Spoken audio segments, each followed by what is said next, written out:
I had a totally different video planned for today. We were going to be talking about how the 2022 Mariners match up with the 1995 Mariners, but I think this just needs to be talked about. The final pitch of the game yesterday was thrown by Robbie Ray and hit out of the park by Yordan Alvarez. I mean, who could have seen that coming? Spoiler alert, literally everybody, but we need to talk about how they should have handled this and how they should have pitched to Yordan Alvarez. Who should have pitched? What should Scott have done? And I can already hear all of the Scott haters. They're out in full force. Oh, Scott Service is terrible at his job. Shouldn't win manager of the year. The Mariners are 100% not where they are today without Scott Service. With that being said, I agree. This was a terrible move to go to Robbie Ray. And as I look further into the data, I'm starting to see just how terrible it was. Now, to understand Scott's thinking here, we need to understand the pitches that Robbie Ray throws. Robbie Ray is ultimately a two-pitch pitcher. He has a fastball and he has a slider. And Robbie Ray decided to use both fastball and then another fastball against Yordan Alvarez. The first fastball that he barely missed, and the second one that ended up over 400 feet away from home plate. Looking at the Fangraphs page for Yordan Alvarez and his splits, he has a 321 average against lefties. So yes, he does have a better batting average, but when you look at it, across 162 at-bats, he has hit 10 home runs off lefties. Now that equates to about 16.2 at-bats between home runs.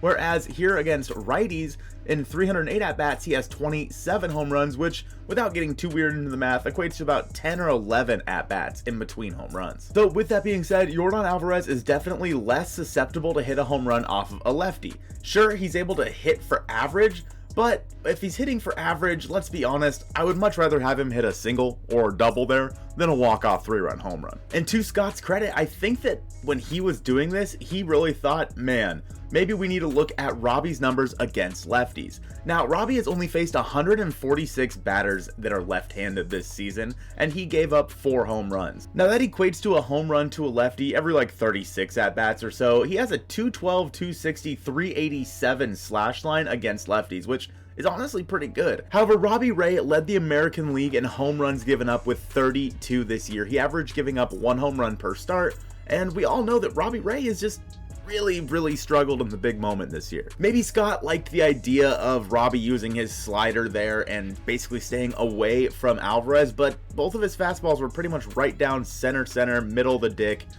and then it was in the seats. Now, we asked you guys on our community page how you would have pitched to Alvarez. Of 527 votes, 35% said they would have left Seawald in. Then 38% said they would have walked him and faced Bregman with the tying run on second. 15% of you guys said bring in Matt Boyd, and 12% said other. So let's look at the stats for these guys and their splits and see exactly how this would work out. The hard part with Robbie facing Alvarez is Robbie's pretty good against lefties, but so is Alvarez. So something had to give one way or another, and unfortunately it gave in Yordan's favor. So first let's look at just leaving Seawald in. Maybe Seawald pitches around him, and we look and he has a 167, 245, 344 slash against lefties, which is way better than Robbie's slash line. However, Seawald has given up more home runs to lefties than Robbie Ray had until late yesterday. While Robbie Ray was averaging a home run given up to a lefty every 36 at-bats, Paul Sewald is averaging a home run given up to a lefty every 21 at-bats. And with how Sewald was already struggling that inning, Sewald himself said that we should have never gotten to Yordan Alvarez if he just would have done his job. I don't think Sewald would have been the right call there. Now let's look at going to Matthew Boyd. Of course, Matthew Boyd has not had a ton of experience this season, but over 2022, he has a 125, 192, 125 slash line against lefties, giving up no home runs. He's only faced 26 left-handed batters, and in his career he's at a 238, 293, 408, giving up 25 home runs with 692 lefties faced. So I don't think that Matt Boyd would have been a good choice here, even though originally I did. As I look deeper into his numbers, it's tough to say. Of course, now Boyd's pitching out of the bullpen, whereas before he was a starter. We have one more option here, and I think that this is the one that I would have liked the most. However, there's a slight caveat here. As friend of the show, Ty Dane Gonzalez put on his Twitter, have you guys seen this man? Have you guys seen Eric Swanson? Because we have not seen him at all in the playoffs this year. It makes absolutely no sense that Swanson, one of your very best relievers, has not made an appearance yet. He is slashing 200, 222, 295, giving up only 1 home run in 109 batters faced. Now, I don't know if you guys need me to do the math here, but that is basically 109 at-bats in between home runs. I know that was tough, but we did it. Eric Swanson has been a really steady force in that Mariners bullpen, and I think that he would have been the right choice against a left-handed pitcher. And as you can see in 2022, he was actually used more against lefties than he was against righties. That's not to say that he wasn't good against righties, because he was. He had a 205, 271, 284 slash line, and he was still really good there. Now, going back to lefty on lefty with Yordan Alvarez, he is more susceptible to striking out against lefties than he is against righties, and Robbie Ray is, well, good at striking people out. So all in all here, obviously Robbie Ray was not the right choice. I don't think Matt Boyd would have been the right choice, and honestly I don't think Sewald was either.